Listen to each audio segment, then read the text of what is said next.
Hey sports fans, Coach Nick here, and welcome to B-Ball Breakdown. Today I am happy to have Mark Heisler of Sheridan Hoops and LakersNation.com, and also a longtime writer at the LA Times. And Mark, thanks for coming on the show with us. My pleasure, Nick. Thanks for having me. Well, let's jump right into it, shall we? Let's talk a little bit about what's happening with the Clippers. Certainly a lot of news with a new coach and CP3. Let's focus on CP3. Is he going to re-sign? I think he will. I think he's basically gotten everything he's wanted since he's been here. Really, I mean, this is the most amazing 2 seasons the Clippers have ever had. Not only success on the floor, it's the most stable that they've ever been in their front office, and that's while losing a general manager. They let Neil O'Shea walk, the guy who brought Chris Paul here. But the reason that they've been so stable is because they're really on the same page for the first time, and they're united behind one guy, and it's pretty much Chris Paul.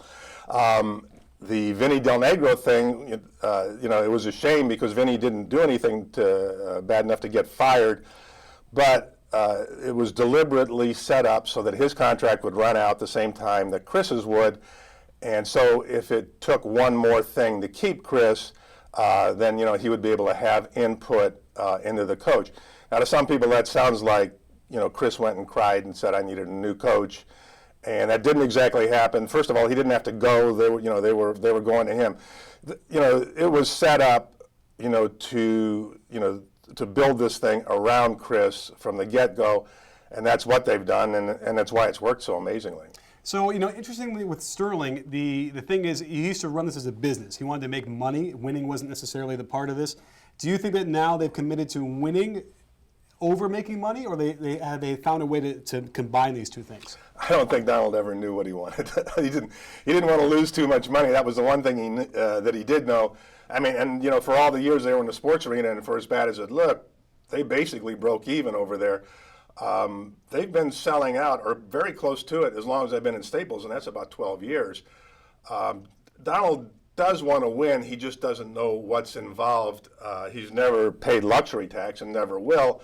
But he's now paying, basically paying the same freight that everybody is. I remember when Eric Piatkowski signed a 5-year, $15 million deal, and it was the biggest in Clipper history. Well, now they got $80 million deals, and Donald's signing them along with everybody else. They're looking for an expensive coach, not a cheap one. Somebody's going to cost them $4 or $5 million a year. But it's not that Donald's not businesslike because the profits are paying for it. He's way, way, way ahead on this thing. So there is no doubt in your mind that Chris Paul will be re-signing with the Clippers. There's no doubt. I think it's on tracks. I can't imagine anything else. But you know what? Till it happens, it hasn't happened. But I think he will. Mm-hmm. And he'll have a lot of input into who they pick as the coach. I'm sure he will. I'm sure Blake Griffin will have some input, but nobody's going to get hired Chris Paul doesn't like. Well, who are the Clippers looking for? Are they going to try and hire some cheap coach or someone who's established? No, I think they're pretty close to the 3 names would be Lionel Hollins, Byron Scott, and Jeff Van Gundy. I'm not sure what Chris's take on Jeff is. I think he's a great coach. I think they're all 3 really good coaches.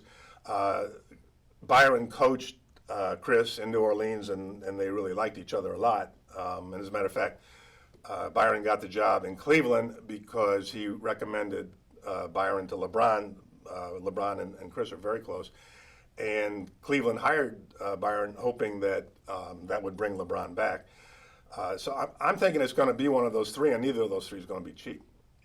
Well, that certainly would be an upgrade over Vinny Del Negro. What were your thoughts on what? I know you said he didn't deserve to be fired, but did you think that he ended up doing a good, credible job? I think he did a good, credible job. One of the problems is there's a lot of really good coaching talent out there right now. When they hired Vinny, and it was the last moment, it was a Jerry Reinsdorf suggestion, the basketball people were recommending Dwayne Casey, but there weren't a lot of really good coaches on the sideline who were available. Now there's a long list, beside the 3 that I mentioned, Jerry Sloan, Nate McMillan, Doug Collins. Stan Van Gundy's not available this year. Obviously, Phil Jackson's not going to be available again. But, given where they're at and given who's available, it's not surprising that the Clippers want to avail themselves of one of those top guys. Well, what's in the news now are the referees and how the effect of the game, the effect they're having on the game. And so I'm kind of curious, Mark, what your take on that is, as far as from a historical perspective as well. What are the referees doing? Are they really calling the game fair, or is it being dictated by the league office? Well, I used to work in, I've always been a referee's guy. My point was always, no matter what, at any given moment on a basketball floor, you got the offensive player, he's acting one way trying to get a call. The defensive player, he's acting another way to try to get a call. And they're hitting each other and they're working each other for leverage and they're yelling and screaming and snapping their heads back and everything like that. And somehow out of that, the referee's supposed to be like Solomon the Wise. He's supposed to pull out justice. These guys are working each other for an advantage every second. I used to work in Philadelphia. Lots of referees lived around there, and so we met a lot of them, and it was very easy for me to sympathize with their plight. Plus, I was a guy, like, if I was covering a game and the coach came out and said something about, like, if you were going to complain about the referees, if you were going to put your name on it, I'd put the quote in. If you were just going to say, well, what happened to us, to me, that's what's just copping out. Nobody's ever lost a game in the NBA or the baseball or the NFL. It's always, the officials always had something to do with it. So I've always been an officials guy. Now, one of the things that happened recently, the last 20 years, make that the last 5 to 10 years, the owners had been allowed all these years to call in and complain about the referees. And for, in the beginning it was phone calls, and then it became videotapes. And now they just, mark it on their Blackberries. They say 2:18 of the first quarter, check this play for us. And meanwhile, of course, these things are sprinkling in, there's not sprinkling in the league office, there's a deluge. And, the bottom line is, you take 100 complaints, you got to say, well, you're right on one or two of them. My feeling was always, tell the owners to take a hike. They're not calling in because they want to improve the game. They were calling in because they think they got chipped. And the game doesn't need that. Let the league run the officials. Well, anyway, as part of this thing to get the owners off his back, David, basically, it used to be that the officials ran the officials, and the guys who were in charge of the officials were all former officials. And then about 5 years ago, they stopped that, and David Stern brought in a general, and I forget the guy's name, and I have no idea why he brought him in. The guy had no basketball experience, no officiating experience, so, and since I don't know his name, we can just call him General X. But it just showed that, they were just, and at the same time, they were telling the referees, like traditional NBA refereeing used to be no harm, no foul, and you swallow the whistle in the last 2 minutes. You don't make a call and put somebody on the line to win the ball game. You let the players decide. Could get a little out of hand at times, and it could be, you could get a lot of sloppy basketball. They wouldn't call it, traveling and all like that. And there was things that could have been cleaned up, but the basic approach was sound. Now they've got them, when a referee gets done with a game, he has to go back to his hotel, pull out his laptop, go over every possibly controversial call, and type out his interpretation and send it into the league headquarters to Stu Jackson. Stu will match it up with, whatever complaints coming in for general manager A or general manager B. So, the bottom line is the referees always have somebody looking over their shoulder. And the way it was explained to me, you cannot get in trouble making a call, because that way, at least you made a judgment. But if you no-call it, which is what the NBA used to do all the time, that's when you get in trouble. So now they're calling all this ticky-tack stuff. And so now a guy goes like this, and so that's LeBron's fourth foul, and then he trips a guy in the last 2 minutes. But it was just a little trip, they could have let it go, and they should have. In the old days, they would have.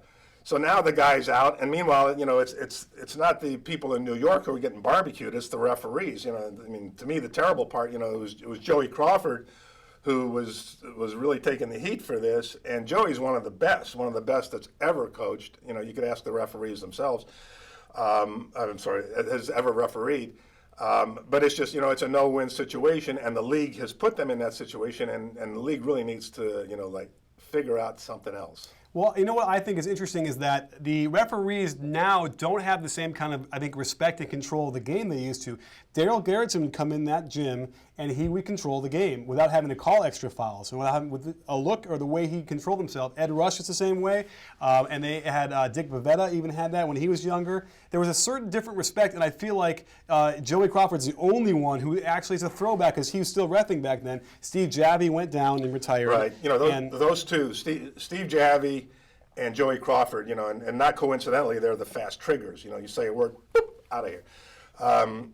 And I mean, even, you know, more than Daryl, I mean, you know, like, you know, Sid Borgia was the original, you know, maven, and then Mendy Rudolph. And Mendy Rudolph, I mean, if you want to see, you know, like, it was like if a coach got up, you know, Mendy could, like, look at him.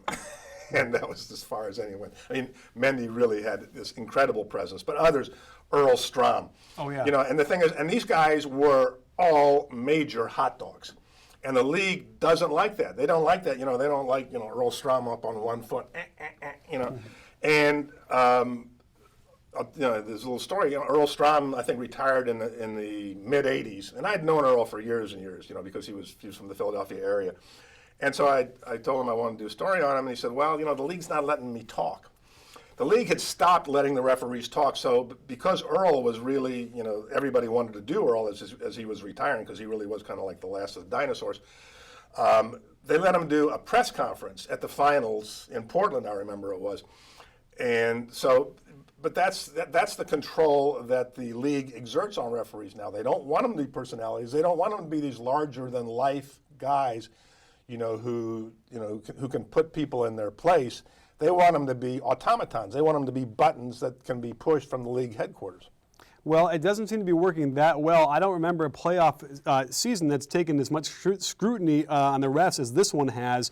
We've had a number of games that have really kind of fallen apart with the way they've either started teeing guys up or just losing control of the game when the fouls keep coming.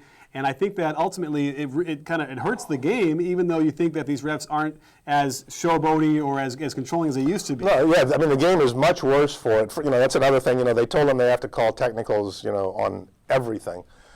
And it's not necessary. Of course, I mean, there's other things that they should have done.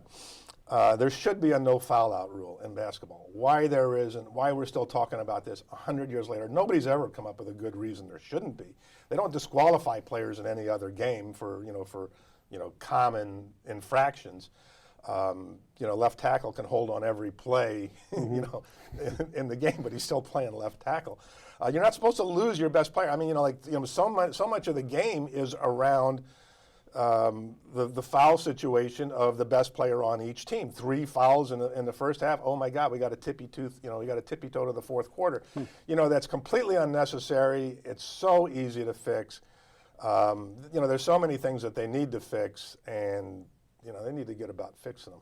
Well, what's on our mind today is certainly flopping, and that's been a really interesting issue. In the EuroLeague, interestingly enough, when we broke that down, they tee him up right there and then. And it doesn't happen at all because the players know how serious the infraction it is.